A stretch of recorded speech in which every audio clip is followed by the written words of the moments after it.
성경 다 찾아보시고요. 우리 같이 함께 읽도록 하겠습니다. 시작.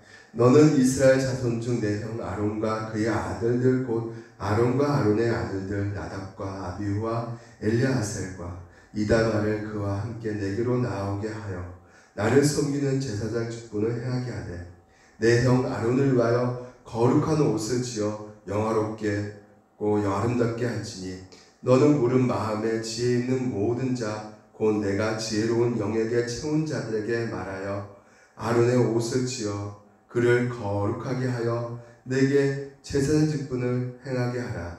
그들이 지을 옷은 이러하니 곧 흉패와 애복과 겉옷과 반포 속옷과 관과 따라 그들이 내 형 아론과 그 아들들을 위하여 거룩한 옷을 지어 아론이 내게 제사장 직분을 행하게 하라. 그들이 쓸 것은 금 실과 청색 자색 홍색 실과 가늘게 꼰 배실이니라. 아멘. 네, 우리가 계속해서 지금까지 성막에 대해서 우리가 살펴보았습니다. 우리가 한번 잠깐 보게 되면 울타리 기억나시죠? 네, 울타리를 우리가 들어가게 되면 문이 하나가 있죠. 울타리 동쪽 나주는 문을 통하여서만이 우리가 성막 안으로 들어갈 수가 있습니다. 그래서 성막 안에 들어가면 먼저 번제단이 있죠. 그리고 그 다음에 물두멍이 있습니다. 그리고 그가 물두멍 지나서 바로 이제 두 칸이 나오죠. 하나는 성소가 나오고 또 하나는 지성소, 이렇게 두 칸이 나와서 우리가 이 번제단 그리고 이 성소 안에 있는 것에 대해서 우리가 살펴보았고, 그리고 지난 시간에 울타리에 대해서 살펴보았죠. 지난 시간에 울타리에 살펴보았습니다. 그래서 울타리는 안과 밖이 있다는 것이죠. 구분되어져 있다. 그래서 밖에 있는 사람들은 이방 사람들인데 안으로 들어올 수가 없어요. 이방 사람들은. 근데 이방은 바로 누구냐? 우리들이죠. 우리가 죄로 말미암아 아마 그 허물로 우리가 죽을 수밖에 없는, 그래서 하나님과 철저히 단절된 우리였는데 이제는 들어올 수 있게 되었다는 것이에요. 뭐 때문에요? 저렇게 보면 모르겠지만 이렇게 문이 있다는 것이에요. 하나님께서 동전한 문을 만드셔가지고 그 문을 통해서만이 우리가 이 성막 안에 들어올 수 있게 되었다는 것이죠. 그 문이 어떤 문이라고 했습니까? 바로 양의 문, 바로 예수 그리스도. 예수 그리스도 그 문으로만이 우리가 구원을 받을 수가 있다고 말씀을 드렸어요. 그래서 이것은 정말 우리 가운데 늘 새기셔야 돼요. 다른 곳으로 우리가 들어갈 수가 없습니다. 뭐 석가모니, 힌두교 여러 가지로 이 세상에 종교가 많이 있습니다. 그 어떤 종교로도 우리가 이 성막 안, 다시 말해서 이 성막 안에 들어가면 지성소에서 하나님께 친히 임재하시잖아요. 셰케나, 하나님께서 임재하신 곳입니다. 그러니까 하나님을 만날 수 있는 유일한 길은 그 문으로 통과해야 되는데 그 문은 예수 그리스도 문밖에 없다는 거예요. 양의 문, 예수 그리스도만이 오늘도 우리가 하나님을 만날 수 있는 유일한 통로가 되는 것입니다. 그래서 그 문 색깔이 여러 가지로 있죠. 바로 이제 청색, 자색, 홍색, 그리고 배실인데 그 흰색을 말하는데요. 이 청색은 바로 이제 하늘의 색깔이잖아요. 그래서 하나님의 신성을 말해주고 있다. 그래서 우리가 복음서에 보면 요한복음의 그 대표적인 어떤 석양은 바로 하나님의 아들이신 예수를 말해주고 있죠. 그래서 요한복음을 우리가 보면 그 하나님의 아들 신성을 우리가 더욱더 풍성하게 누릴 수 있게 되는 것이고요. 이 자색 같은 경우는 예수 그리스도의 인간으로 오셨다는 것, 그래서 누가복음을 통해서 예수님의 인간 몸으로 오신 것을 우리가 알 수가 있게 되는 것이죠. 그리고 흰색 실은 바로 예수님이 의로우신 분이시다. 그러니까 예수님은 죄가 없으신 분이시고 그래서 그분은 인간 몸으로 순종하러 오셨다는 것을 우리 가운데 보여주고 있는 것입니다. 그래서 이렇게 우리가 그냥 살펴본 것 같지만 하나님께서 우리에게서 보여주는 것은 그냥 뭐 무작정 딱 보여주는 것이 아니에요. 하나씩 하나씩 어떤 순서가 있으면 우리가 볼 수가 있는 것이죠. 그러니까 우리가 따로따로 떼어 볼 수가 있는 게 아니에요. 따로 떼어 구분해서 보는 것이 아닙니다. 전체적 흐름을 우리가 살펴보아야 되는 것이에요. 그래서 전체적으로 흐름은 은혜 언약 안에 있다는 것이에요. 다시 말해서 하나님께서는 시내산에서 모세를 부르셔가지고 거기서 십계명을 통해서 언약을 맺게 되는 것입니다. 그래서 그 율법을 주셔가지고 언약을 맺게 되고, 근데 그 모든 그 언약에 있어서 궁극적으로 뭐가 깔려져 있습니까? 하나님의 은혜가 깔려져 있는 것이죠. 그래서 은혜 토대 아래 그 출애굽기가 시작되는 것이에요. 그래서 은혜 아래서 하나님께서는 무엇보다 하나님 친히 임재하시는 상황 속에서 성막을 만들라 그러지 않습니까? 그래서 우리가 성막에 대해서 살펴보았고, 오늘 28장부터는 이제 제사장에 대해서 살펴볼 것이에요. 그리고 또 그 다음에 제사에 대해서도 우리가 살펴볼 것인데, 이 하나님의 은혜 언약의 큰 맥락 속에서 우리가 이 출애굽기를 보려면 성막, 제사장, 제사, 이것이 뭐 떨어져 생각할 수가 있는 것이 아니죠. 예, 우리가 뭐 성막 별도로 우리가 생각할 수가 없어요. 이건 함께 같이 가는 것입니다.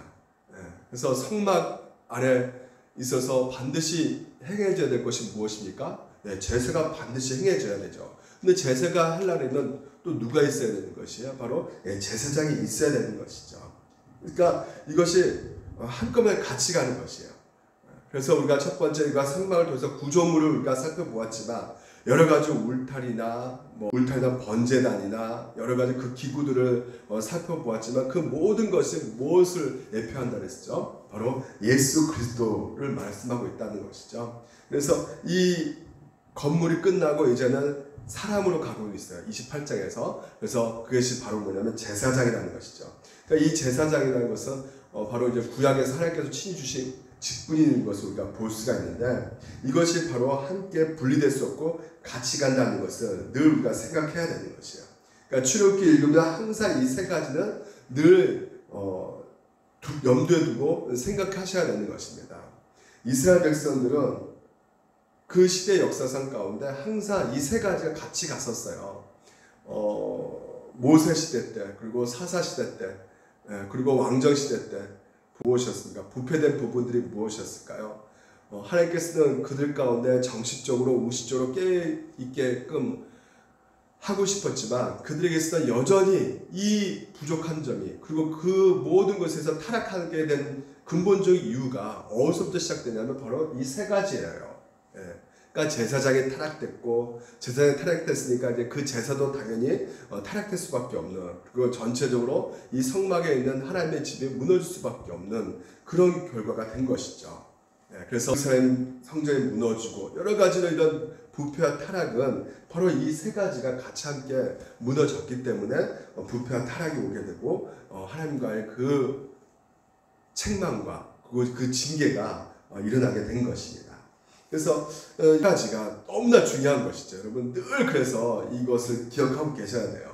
그래서 이것은 아까도 말씀드린 은혜 언약의 토대 가운데 있기 때문에 이 모든 것들이, 제사도 마찬가지고 제사장도 마찬가지고 이 성막도 마찬가지고 누구를 예표하고 있느냐? 바로 예수 그리스도를 오늘 우리 가운데 전해주고 있단 말이죠. 그러니까 이런 시스템이 보여주고 있는 것이 무엇이냐? 바로 예수 그리스도의 실체, 다시 말해 그 한마디로 예수님의 앞으로 오실 예수 그리스도를 실체를 우리 가운데 예표로 보여주고 있다는 것이에요. 성막을 통해서, 제사장을 통해서, 이 제사를 통해서 보여주고 있다는 것이죠. 그래서 이 흐름으로 우리가 보지 않게 된다면, 다시 말해서 예수 그리스도가 그 예수 그리스도의 예표로서 우리가 그것으로 관점 가지고 우리가 성경을 보지 않으면, 이 출애굽기를 보지 않으면 우리가 엉뚱한 해석이 나올 수밖에 없게 되는 것입니다.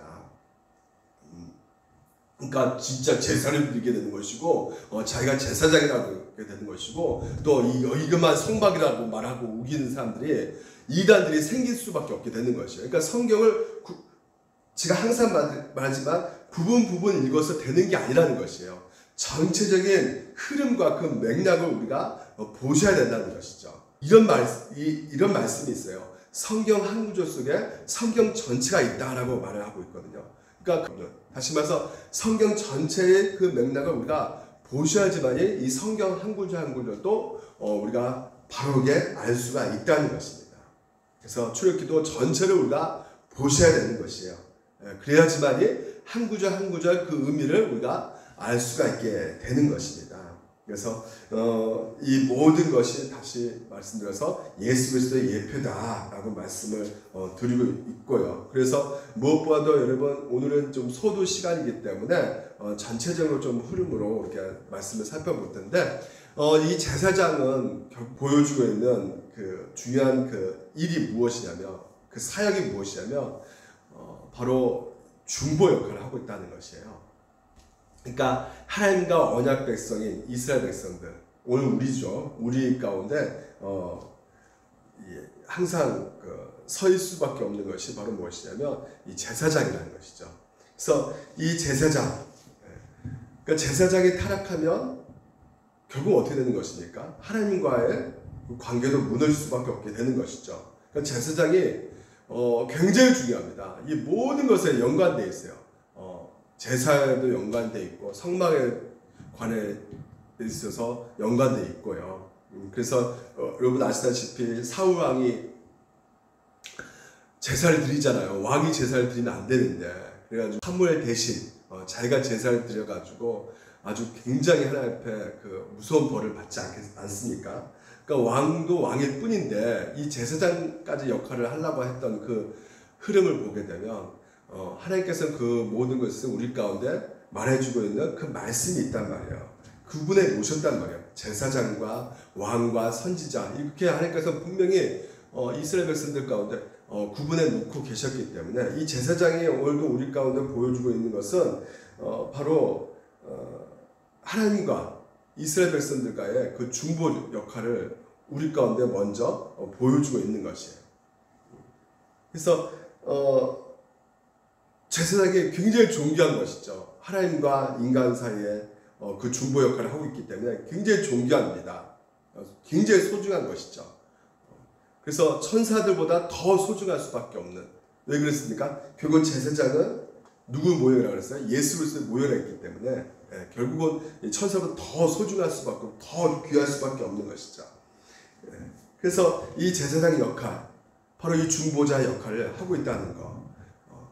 그만큼 이 이스라엘 백성들이 어떤 상태에 있는 것이에요? 이 죄인이라는 것입니다. 모든 사람이 죄 가운데 있는 것이죠. 그래서 하나님의 진노를 받을 수밖에 없는 그 상태에 있었기 때문에 무엇보다 하나님께서는 그들의 죄를 속죄하기 위해서 반드시 중보자가 그들에게 그 체계적인 그 제도 안에서 두게 하셔가지고 그들의 죄를 사해주기 위해서 하나님께서는 행하셨다는 것이에요. 그래서 여러분 우리들에게도 마찬가지예요. 우리에게도 절대적으로 필요한 것이 무엇이냐? 바로 중보자라는 것이에요. 중보자가 우리 가운데 반드시 필요할 수밖에 없습니다.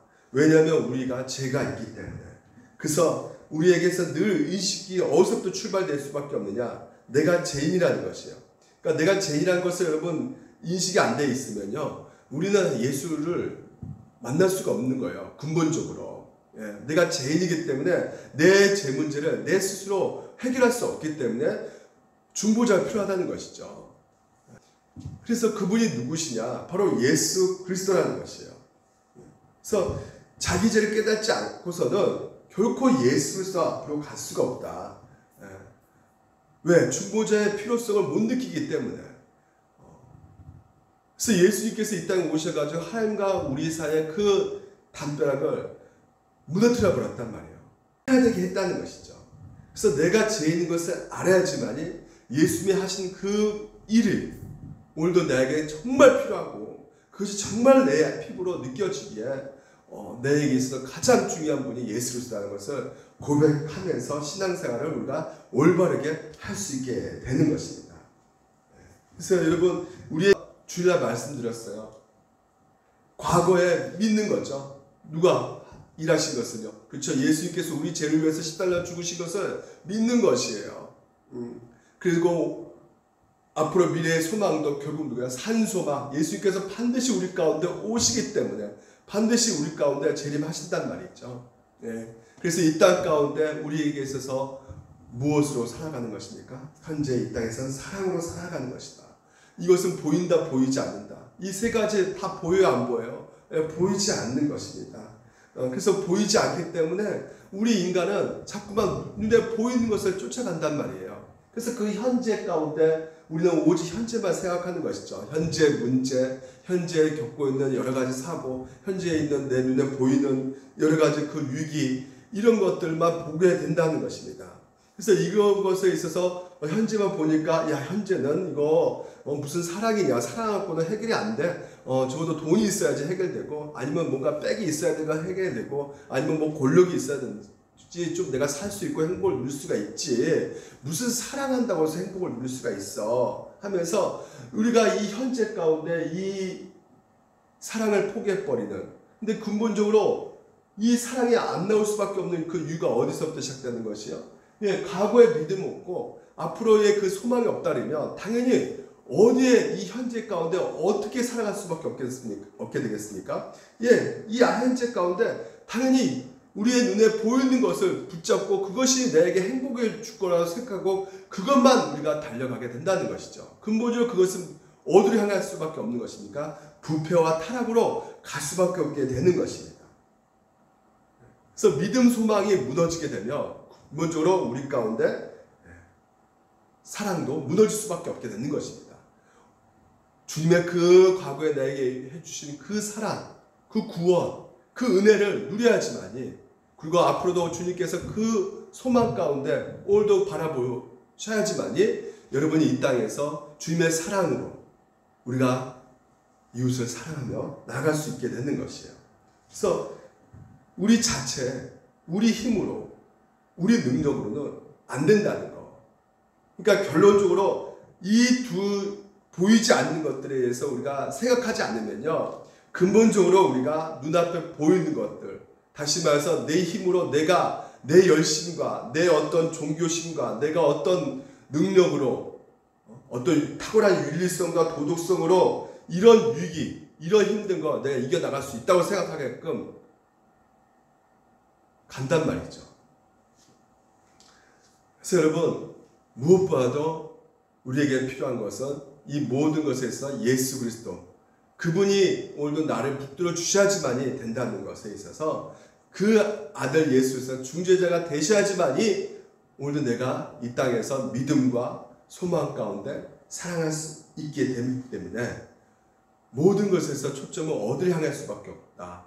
예수 그리스도. 그러니까 예수 그리스도 초점을 두고 있지 않으면 우리는 궁극적으로 부패와 타락 가운데 이 땅에서 절망의 지옥 같은 삶을 살아갈 수밖에 없게 된다는 것이에요. 그래서 여러분, 인생 가운데 절대적으로 누가 내 인생에서 가장 중요한, 그 내 인생에 가장 필요한 분이 누구냐? 여러분 항상 생각해 보시길 바랍니다. 여러분 인생 가운데 누가 지켜줄 수 있을 것인가? 내 인생 진짜 누가 나를 보여주고 누가 나를 이끌어주고 누가 나와 함께 할 수 있겠는가?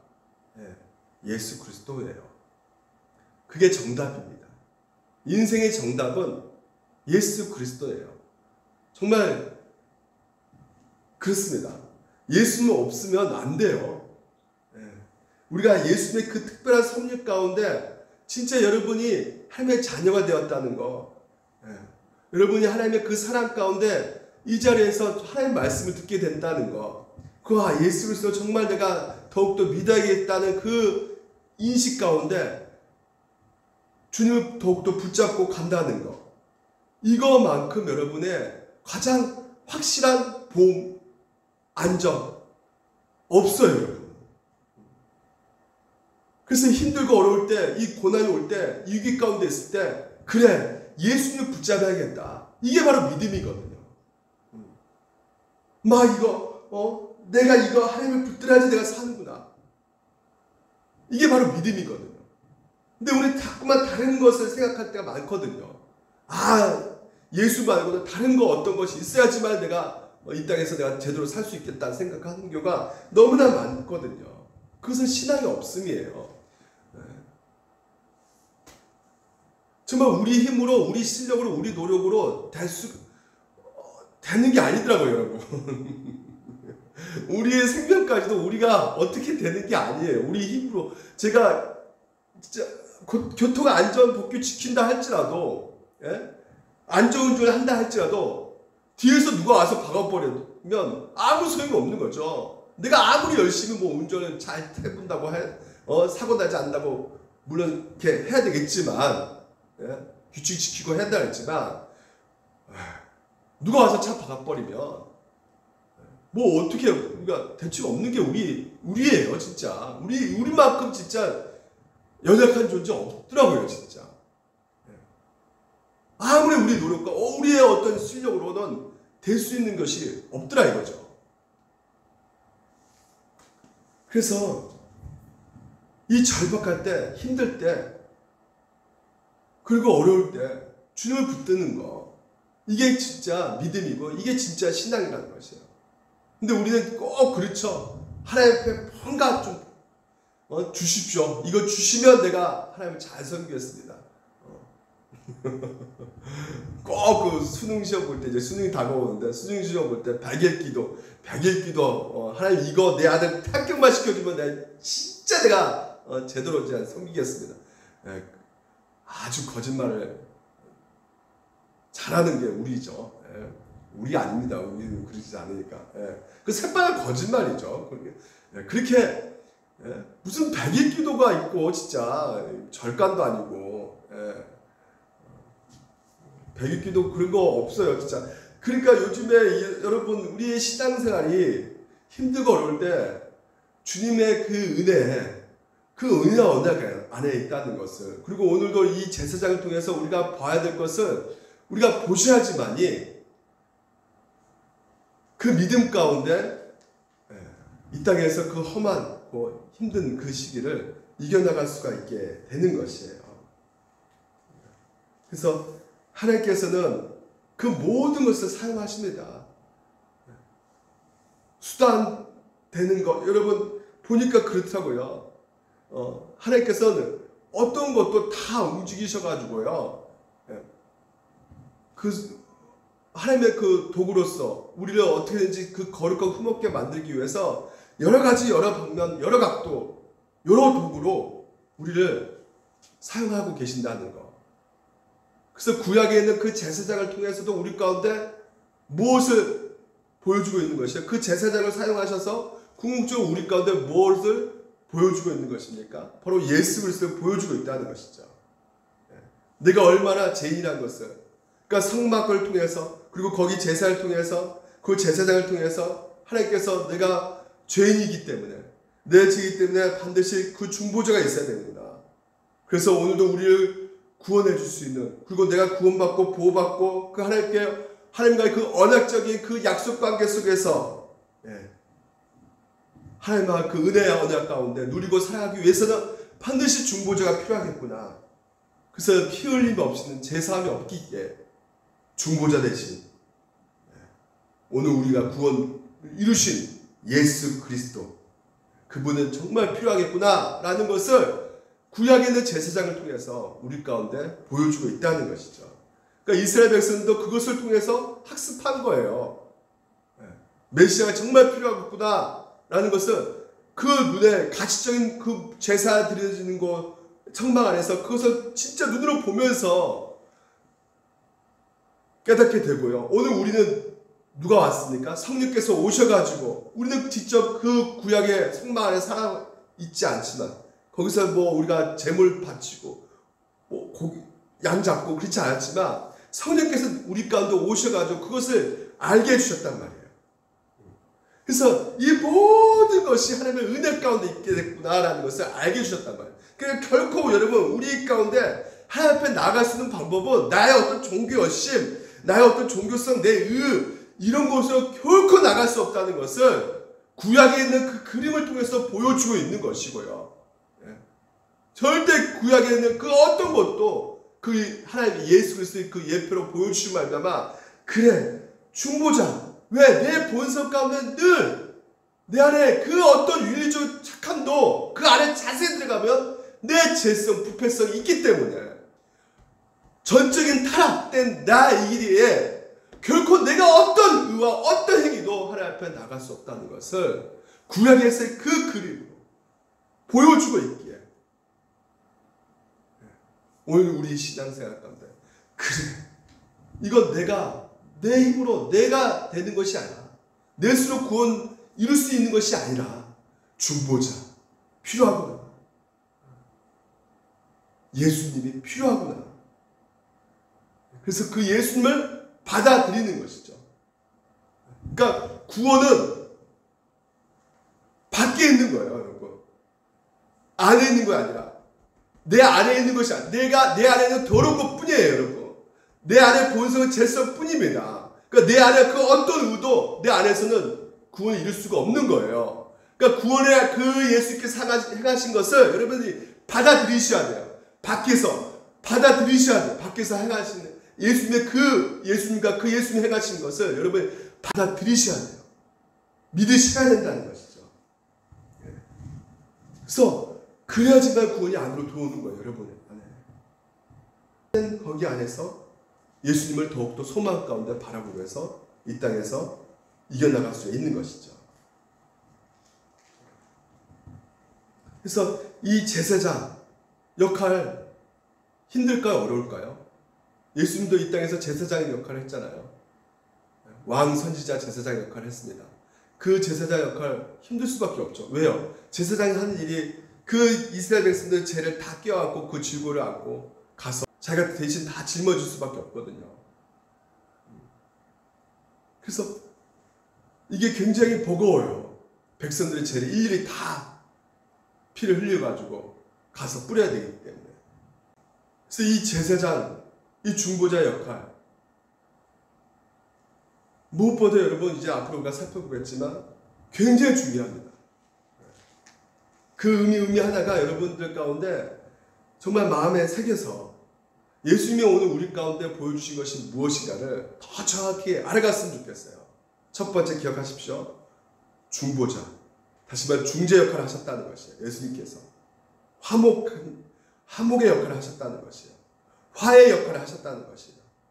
하나님과 나의 그 단절된 그 모든 것에서 원수의 상태에서 중보 역할을 하신 그 예수 그리스도, 그 분을 먼저 여러분이 생각하셔야 돼요. 제사장을 통해서. 그리고 두 번째는 예수님께서는 영원하시죠. 근데 이 구약에 나와 있는 제사장은 일시적이란 말이에요. 그리고 죽습니다. 죽어요, 죽어. 하지만 예수 그리스도는 죽지 않으셨죠. 하나님이시라는 말이에요. 그래서 그것을 통해서 오늘도 제사장의 그 역할을 통해서 우리 가운데 보여주고 있는 것이 무엇이냐? 여러분, 멜기세덱 한번 볼까요? 자, 우리는 예수님을 뭐라 표현하냐면 멜기세덱 반차일가는 제사장이라고 지금 표현하고 있어요. 밑에 보면 또한 이와 같이 6절 보니까 다른 데서 말씀하시되 너가 영원히 멜기세덱을 반차일 따르는 제사장이라 하셨으니 멜기세덱은 살렘의 왕이요 지극히 높으신 하나님의 제사장이라. 여러 왕을 쳐서 죽여 돌아오는 아브라함을 만나 복을 빈 자라. 아브라함이 모든 것을 10분의 1을 그에게 나누어 주니라. 그 이름을 해석하면 먼저 의의 왕이요 그 다음에 살렘 왕이요 그 평강의 왕이요 아버지도 없고 어머니도 없고 족보도 없고 시작한 날도 없고 생명 끝도 없어 하나님의 아들과 닮아서 항상 제사장으로 있더라. 그러니까 역사 속에 이 멜기세덱은 실제 인물이었죠. 하지만 그것을 통해서 아버지가 누군지 모르고 어디서 태어난지 모르고, 그러니까 어떤 신적인 어떤 능력을 우리 가운데 보여주고 있단 말이에요. 그러니까 예수님이 누구냐? 바로 하나님이시라는 것을 우리 가운데 보여주고 있는 것입니다. 멜기세덱을 통해서. 그래서 구약의 제사장은 누구를 가리키느냐? 바로 아까도 말씀드렸지만 예수 그리스도를 우리 가운데 가리키고 있고요. 그래서 본질적인 구약의 제사장과 예수님은 그 멜기세덱의 반차를 따르는, 다시 말해 신학의 대제사장이시죠. 예수님께서는요. 그래서 예수님께서는 전적으로 다르다는 것이에요. 그분께서는 성육시 하신 하나님이시다. 죄가 없으신 분이시다. 그리고 그분은 구약에 있는 왕, 선지자, 제사장 그 역할들뿐을 다 이렇게 나눠져 있었지만요. 예수께서 그 모든 왕, 선지자, 제사장 다 그 안에서 완전히 성취하셨다는 것입니다. 완전히 성취하셨어요. 그래서 이 구약시대의 제사장을 통해서 우리가 반드시 봐야 될 것이 무엇이냐?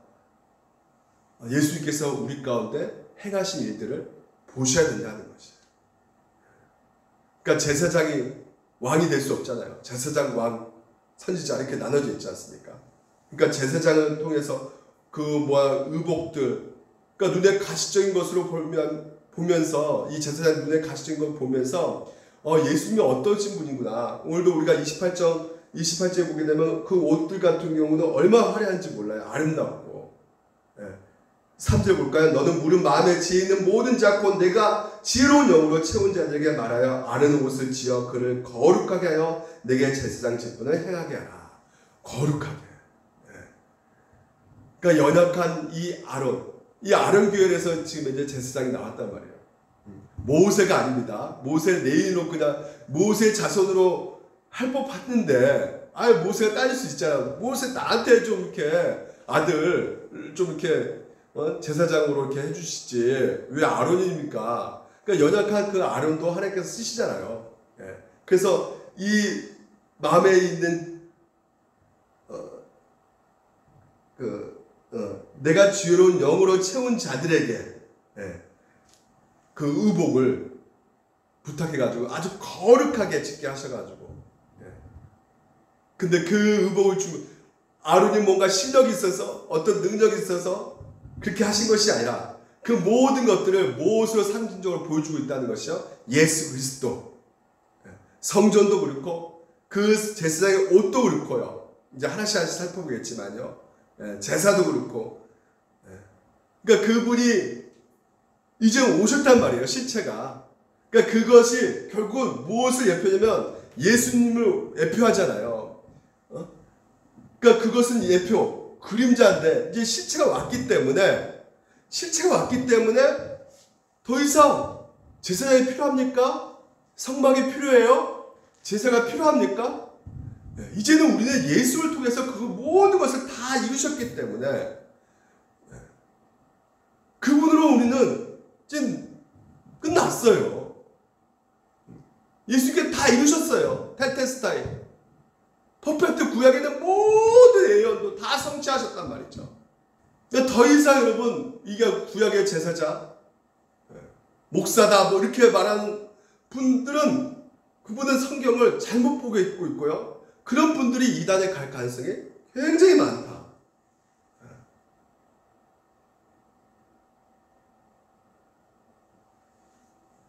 구약에 있는 모든 그림은 제사장, 의복, 그 화려함과 거룩함 다 무엇을 보여주고 있느냐? 예수 그리스도예요. 근데 그 예수 그리스도가 우리 가운데 오셨단 말이에요. 제사, 제물 바쳐진 거, 피 흘린 거 다 누구 피입니까? 무엇을 보여주기 위해서 그렇게 짐승을 잡고 했습니까? 번제단에서 다 예수를 보여주기 위해서 하나님께서 그렇게 그 도구를 수단으로 사용하셨단 말이에요. 그래서 그 도구 수단으로 사용하셔서 충분히 하나님께서는 그 모든 것을 드러내고 나타내고 계신다는 것이죠. 근데 그분이 오늘 여러분 가운데 오셨다는 것이에요. 그러니까 이런 것보다 더 확실한 것이 없고 이것보다 더 큰 기쁨이 없고 이것보다 더 큰 복은 없다는 것이죠. 그래서 무엇보다 우리에게 필요한 것이 무엇이라는 것이요? 이미 오신 예수 그리스도를 붙들라는 것이에요. 그분이 유일한 중보자 되시고 그분이 유일한 우리의 구원자 되시기 때문에 구약에 있는 그 모든 그림을 통해서 예수님이 우리 가운데 중보자 되신 그분을 믿어야 된다. 그래야지만이 우리가 이 땅에서 혼란스럽고 진짜 우리를 이상하게 만드는 그런 모든 잘못된 이단 가르침에 미혹하는 영에 빠질 수 있지 않고 우리가 구원에 이뤄갈 수가 있게 되는 것입니다. 아까도 말씀드렸지만 목사가 제사장이다 아니다. 그러니까 목사만이 오늘 거룩한 옷을 입혔잖아요. 그러잖아요. 그러니까 목사만이 거룩한 그 가운 입으니까 야 목사만이 거룩하다. 그러니까 우리는 뭐야? 우리는 그냥 평신도니까 뭐 거룩할 필요가 어떻게 있겠어? 목사들만 거룩하면 되는 것이지. 그러니까 목사님은 거룩하니까 목사님 뭐 목사님 그 거룩하신 목사님 손만 만지면 내가 좀 뭐 병도 낫겠고 그분의 기도 받으면 내가 좀 더 뭔가 좀 이렇게 병도 낫겠고 힘이 되겠고 여러 가지로 우리 일상에 거룩이 있어야 되는데 자꾸만 이 목사 어떤 특별한 어떤 계층의 어떤 사람들만 거룩하다 생각하기 때문에 하나님의 그 진리의 말씀이 왜곡되어져 버리는 현실 가운데 있단 말이죠. 그래서 한국교회가 전체적으로 타락에 와버렸단 말이에요. 오늘 목사 그렇죠, 중재자죠. 뭐 어떤 면에서 중재자입니까? 그렇죠, 섬기는 쪽이에요. 하나님의 그 직분을 오늘 받았기 때문에 종입니다. 종님이 아니에요. 이제 목사가 종님이 돼가지고 종이에요. 주의 종이에요. 종. 섬기러 왔단 말이죠. 뭔가 군림하고 지배하러 온 것이 아니라. 그러니까 이 제사장 이것을 잘못 해석해버리게 되면 군림하고 지배한 쪽으로 설교가 들어가가지고 여러분이 예수를 보지 못하고 목사를 보고 목사를 쫓아가기 때문에 그래서 제가 이 소도 이 시간에도 강력하게 또 그 소리, 또 그 소리, 또 그 소리를 하고 있는 것입니다. 예수를 보셔야 된다는 것이에요. 예. 그렇지 않으면 아까 말처럼 크게 놓치는 부분이 이거 갖고 제사장 갖고 목사가 자기 어떤 권위와 어떤 자기의 파워와 자기 목회의 어떤 것을 유지하기 위해서 이것을 활용해가지고 온통 성도들을 이혼율적으로 만들어가지고요. 목사가 거룩하고 우리는 평신도들 어떻게 쫓아가? 목사 직분 진짜 사도 진짜 뭐 제사장 레인 족속 털 같은 그런 말로 그냥 이미 오셨다고 말씀드렸습니다. 예수님이 오셨어요. 더 이상 여러분 미혹에 빠지지 마시기 바랍니다. 그렇게 말한 그런 쪽으로 약간이라도 기울어 가고 있다면 듣지 마시고 끄셔야 돼요. 목사는 제사장이 아닙니다. 반드시 아셔야 돼요. 레인 족속도 아니고 레인도 아니고 사도도 아니에요. 목사는 하나님의 교회의 직분 가운데 주신 가르치려 주신 직분자예요. 섬기려고 주신 직분자란 말이죠. 종으로 왔단 말이에요. 그렇게 안 되면 여러분 우리의 모든 일상은 놓치게 되는 것이에요. 오히려 여러분하고 저하고 똑같이 거룩으로 가야 됩니다. 근데 이게 놓치게 되면 목사가 거룩하면 되지 뭐 이렇게 돼버리는 거예요. 아닙니다. 여러분도 거룩하셔야 돼요. 같이 가야 되는 거예요. 같이 가셔야 돼요. 일상의 거를 놓치게 됩니다. 그래서 여러분 오늘 여기까지 하겠습니다. 예수를 바라보시고 다음 주부터 우리가 이 제사장을 좀 더 깊숙하게 들어가서 하나씩 살펴보도록 하겠습니다. 꼭 그것을 여러분 염두에 주셔야 됩니다. 예수로서의 예표고 그리고 또 우리는 죄인이라는 거. 그래서 죄인이어야지만이 오늘 그 인식 가운데 예수님을 우리가 볼 수가 있고 예수님을 의지할 수 있고 예수님을 붙들 수가 있는 것이다. 내가 죄인이라는 것을 깨닫지 못한 상태는 결코 예수님 앞에 더 가까이 나갈 수가 없게 되는 것이다. 그래서 우리 신앙은 철저하게 내가 죄인이라는 것을 알고 주님밖에 없습니다. 주님이 필요합니다. 주님 도와주시옵소서. 주님 붙듭니다. 이 힘든 시기 가운데 주여 저를 살려주시옵소서. 이 신앙이 이게 바로 믿음이고 그 믿음 생활을 하시는 여러분 되시기를 주님 이름으로 축원드립니다.